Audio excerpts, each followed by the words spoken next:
মইতো সদায় আনন্দ অনুভৱ কৰোঁ যে মোক কোনোবাই যদি গৰুৰ লগত সাঙুৰি কথা কয় মই গৌৰৱ অনুভৱ কৰোঁ কাৰণ গৌমাতাৰ দেহত ৩৩ কোটি দেৱতা থকা বুলি আমি সদায় সেৱা জনাওঁ যে অসমত আই মাতৃসকলক ১২৫০ টকা দিয়ে মোৰ পত্নীয়ে ৫০ লাখ টকাৰ ৰাজসাহায্য লয় আৰু মই কৈছোৱে যে ৰাজসাহায্যৰ সিলেকশ্যন লিষ্টখনত নাম আছে কিন্তু ৰাজসাহায্য মোৰ পত্নীয়ে লোৱা নাই কাৰণ ৰাজসাহায্য ল'বৰ কাৰণে লোন ল'ব লাগিব লোনেই মই নলওঁ বুলি কৈ থৈছোঁ বেংকক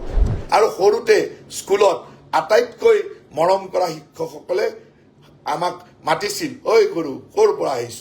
এই ধৰণৰ মৰমেৰে আমাক মাতিছিল একোটা গৰু আমি পইচা দি 66,000 টকাকৈ টকা দি তাকো অনলাইনত বেংকত টকা দি সুন্দৰভাৱে কিনি নিলোঁ তাকো আপোনালোকে গৰু চুৰ সজাই দিলে সমালোচনা ইমান তলৰ পৰ্যায়লৈ যাব নালাগে যে কিছুমান শব্দ আমাৰ ওপৰত ব্যৱহাৰ কৰে সেই ব্যৱহাৰ কৰা শব্দবিলাকে তেওঁলোকে ভাবে যে আমাৰ ক'ৰবাত মনত আঘাত দিব নেকি আমি কেতিয়াও আঘাত নাপাওঁ কাৰণ আপোনালোকে যিবিলাক শব্দ ব্যৱহাৰ কৰে যে আপোনালোকে বিভিন্নজনে কেতিয়াবা শব্দ ব্যৱহাৰ কৰে গৰু চুৰ বুলি আৰে গো যিসকল মানুহে গো ৰক্ষা কৰোঁ গো সুৰক্ষা দিওঁ গো পালন কৰোঁ গৰুৰ ভৱিষ্যতৰ কাৰণে কাম কৰোঁ তাকে আপোনালোকে নিগেটিভ ঋণাত্মক কথা কয় আৰু যিবিলাক মানুহে গোটেই জীৱনটো যিটো দল যি দলে গোটেই জীৱনটো গো হত্যা কৰিলে গো স্মাগলিং কৰিলে গোৰ ওপৰতে গোৰ বিৰুদ্ধে কাম কৰিলে যাৰ কাৰণে ইন্দিৰা গান্ধীক তেওঁলোকৰ দলৰ নেত্ৰী ইন্দিৰা গান্ধীক শংকৰাচাৰ্যই অভিশাপ দিব লগা হৈছিল সেই দলটোৱে আকৌ আমাকে গৰুৰ লগত সাঙুৰি ঋণাত্মক কথা কয় মইতো সদায় আনন্দ অনুভৱ কৰোঁ যে মোক কোনোবাই যদি গৰুৰ লগত সাঙুৰি কথা কয় মই গৌৰৱ অনুভৱ কৰোঁ কাৰণ গৌমাতাৰ দেহত ৩৩ কোটি দেৱতা থকা বুলি আমি সদায় সেৱা জনাওঁ আৰু সৰুতে স্কুলত আটাইতকৈ মৰম কৰা শিক্ষকসকলে আমাক মাতিছিল ঐ গৰু ক'ৰ পৰা আহিছ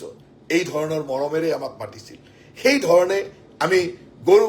শব্দটোক শ্ৰদ্ধা লৈ লওঁ আৰু আপোনালোকে এই কথাবিলাক কৈ মোক প্ৰেৰণা দিয়ে যে হয় আপুনি কাম কৰি যাওক আপুনি কাম কৰি যোৱাৰ প্ৰেৰণা লওক সেইসকলে কেতিয়াও নাভাবিব যে আপোনালোকে কোৱা কথাবিলাকে আমাক ক'ৰবাত আঘাত কৰিব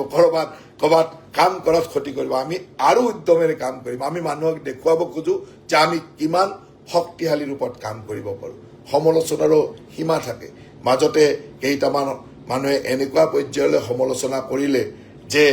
মোৰ সা সম্পত্তি মোৰ পত্নীৰ সা সম্পত্তিক লৈ বহুত কথা ক'লে মই তেওঁলোকক মাত্ৰ কেইটামান দিন ৰখিবলৈ কৈছোঁ যে আপোনালোকে ৰখক অহা নিৰ্বাচনৰ সময়ত মোৰ নিজৰ মোৰ পত্নীৰ সা সম্পত্তি সকলো ইলেকশ্যন কমিশ্যনক দি দিম চাই ল'ব কিমান সা সম্পত্তি আছে মোৰ কিমান সা সম্পত্তি আছে মোৰ ক'ত কিমান লোন আছে মই ক'ৰ পৰা সা সম্পত্তি কেনেকৈ কৰিছোঁ মোৰ সম্পত্তি লিগেল নে ইলিগেল মোৰ সম্পত্তি বা বাহিৰত প্ৰচাৰ কৰা ধৰণে সঁচাকৈ হয় নে নহয় গোটেইটো জানিব কি ডাঙৰ কথা 6 মাহৰ পিছত ইলেকশ্যনৰ সময়ত সকলো গম পাব গতিকে আপোনালোকে এইবিলাক অপপ্ৰচাৰ কৰি ভাবে যে বিৰাট ডাঙৰ কাম কৰিলোঁ পিছত কেইদিনমান পিছত যেতিয়া ৰাইজে গম পায় তেতিয়া সকলোৱে আপোনালোককে লাজ দিয়ে কেইদিনমান আগত আপোনালোকে এনেকুৱা কথা ক'লে যে একোটা গৰু আমি পইচা দি 66,000 টকাকৈ টকা দি তাকো অনলাইনত বেংকত টকা দি সুন্দৰভাৱে কিনি নিলোঁ তাকো আপোনালোকে গৰু চুৰ সজাই দিলে এনেকুৱা ধৰণৰ অপপ্ৰচাৰ চলায় ৰাইজে কি ক'ব আপোনালোকক যে আপোনালোকৰ ইমানখিনি জ্ঞানো নাইনে আপোনালোকক সংবাদ মাধ্যমক ক'বলৈ পৰিৱেশ নিদিয়ে যে আপোনালোকে জানে যে মই আপোনালোকে এনেকুৱা ধৰণৰ কিছুমান কথা ক'লে যে অসমত আই মাতৃসকলক ১২৫০ টকা দিয়ে মোৰ পত্নীয়ে ৫০ লাখ টকাৰ ৰাজসাহায্য লয় আৰু মই কৈছোৱে যে ৰাজসাহায্যৰ সিলেকশ্যন লিষ্টখনত নাম আছে কিন্তু ৰাজসাহায্য মোৰ পত্নীয়ে লোৱা নাই কাৰণ ৰাজসাহায্য ল'বৰ কাৰণে লোন ল'ব লাগিব লোনেই মই নলওঁ বুলি কৈ থৈছোঁ বেংকক যে মোক লোন এতিয়া দৰকাৰ নাই গতিকে লোনটো নল'লে ৰাজসাহায্য কেনেকৈ পাব আপোনালোকৰ মনৰ পৰা হেৰাই যায় গতিকে মই ভাবোঁ যে এই কথাবিলাক ৰাইজে বুজি পাব আজি মই এই কথাবিলাক অকণমান এইকাৰণে ক'লোঁ যে যোৱা কালিৰ পৰা মোৰ মনটো খুব বেয়া লাগিছিল এইকাৰণে যে আই মাতৃসকলৰ উৎসাহ উদ্দীপনা এই ধৰণৰ উৎসাহকো কিছুমান মানুহে ৰাজনৈতিক অস্ত্ৰ হিচাপে তেওঁলোক মৰি যাওক তেওঁলোকে আহি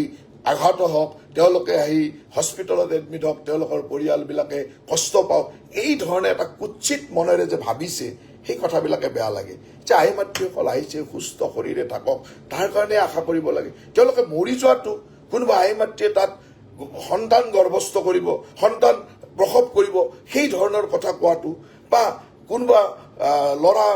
শিশু তাত পদপৃষ্ট হৈ মৰি যাব, এই ধৰণৰ কথা চিন্তা কৰাটোৱে কিমান কুৎসিত চিন্তা, সেইটোকে মোৰ দুখ লাগিলে। আৰু সেইকাৰণে এই মনৰ দুখতে কেইটামান কথা ক'লোঁ যে আপোনালোকে আচলতে মই কেইদিনমান এই কথাবিলাক কোৱা নাছিলোঁ, কিন্তু আজি মনৰ ইমান বেয়া লাগিলে যে সাধাৰণ মানুহৰ কাৰণে অলপ ভাল চিন্তা কৰিবৰ কাৰণে অলপ মনত আপোনালোকক সুমতি দিয়ক বুলি ভাবি এই কথাখিনি ক'লোঁ। আৰু তাৰ লগে লগে আপোনালোকক আৰু এটা কথা কওঁ যে আজি এজন মই পিতৃ, গতিকে পিতৃ হিচাপে মোৰ কন্যাই উচ্চ শিক্ষাৰ কাৰণে বাহিৰলৈ যাব। মই উচ্চ শিক্ষাৰ কাৰণে বাহিৰলৈ যোৱা কন্যাক থ'বলৈ মই লগত যাম। গতিকে আপোনালোকে বহুত চকু চৰা এনেকুৱা থাকিব যে তেওঁৰ ল'ৰা ছোৱালীক বাহিৰত পঢ়াইছে, ক'ত পালে পইচা, কি ধৰণৰ হ'ল, এই ধৰণৰ বহুত অপপ্ৰচাৰো চলাব। গতিকে তাৰ আগতে কৈ থৈ দিওঁ যে মোৰ কন্যাই বেপছন ইউনিভাৰ্চিটিত মাষ্টাৰ্ছ ডিগ্ৰী কৰিবৰ কাৰণে যাব। মেনেজমেণ্ট ইন এণ্টাৰপ্ৰেনাৰ লিডাৰশ্বিপত তাই কৰিবলৈ যাব। আনকি ইউনিভাৰ্চিটিৰ পৰাই তেওঁ ছাত্ৰবৃত্তি বা স্কলাৰশ্বিপ পাবলৈ সক্ষম হৈছে, স্কলাৰশ্বিপো পাইছে। তাৰ লগে লগে মই এডুকেশ্যন লোনো লৈছোঁ, কাৰণ এডুকেশ্যন লোনো সহজতে পোৱা যায়। তাইক আজি থ'বলৈ যাম, আজি ৰাতি মাজৰাতি বা কাইলৈ ৰাতিপুৱাই মই তাইক থ'বলৈ গৈ আছোঁ। মোটামুটি এসপ্তাহমান লাগিব, তাইক থৈ আহিম যাতে তাই ভালকৈ তাত পঢ়া শুনা কৰি আমাৰ স্বজাতিৰ কাৰণে, স্বদেশৰ কাৰণে কাম কৰিব পাৰে। এণ্টাৰপ্ৰিনাৰ এটা নতুন ছেক্টৰ, এই ছেক্টৰটোত এটা নতুন শিক্ষা লৈ আহক। আৰু যিয়ে নহওক ভগৱানে তাইকো সুবিধা দিছিল বা খুব সুন্দৰভাৱে বিগত দিনৰ পৰীক্ষাসমূহতো তাই খুব সুন্দৰ ভাল ৰিজাল্ট কৰিছিল কাৰণে আজি তেনেকুৱা এখন শীৰ্ষ স্তৰত থকা বেপছন ইউনিভাৰ্চিটিত তাই সুন্দৰভাৱে অধ্যয়ন কৰাৰ কাৰণে ছিট পাইছে। মোৰ কাৰণে এটা গৌৰৱৰ কথা, পিতৃ হিচাপে গৌৰৱ অনুভৱ কৰিছোঁ। তাইকো থ'বলৈ যাম। গতিকে ইয়াতো সমালোচনা কৰা মানুহ ওলাব, কিন্তু সমালোচনা কৰাৰ আগতে আপোনালোকক কৈ থৈ যে সমালোচনা আপোনালোকে যিমানেই নকৰে কিয় আমাক সিমান উৎসাহ যোগায়, আমাক সিমান প্ৰেৰণা দিয়ে যে আমি আৰু কাম কৰিব লাগিব, আমি জাতিটোৰ কাৰণে কাম কৰিব লাগিব, দেশখনৰ কাৰণে কাম কৰিব লাগিব। আজি আমাৰ মুখ্যমন্ত্ৰী ডাঙৰীয়াই আমাৰ জাতিটোক, আমাৰ খিলঞ্জীয়া মানুহক ৰক্ষা কৰিবৰ কাৰণে যি ধৰণৰ সবল পদক্ষেপ লৈছে। যিকোনো খবৰৰ বাবে যোগাযোগ কৰক 7099017330 লগতে 7099017110 নম্বৰত।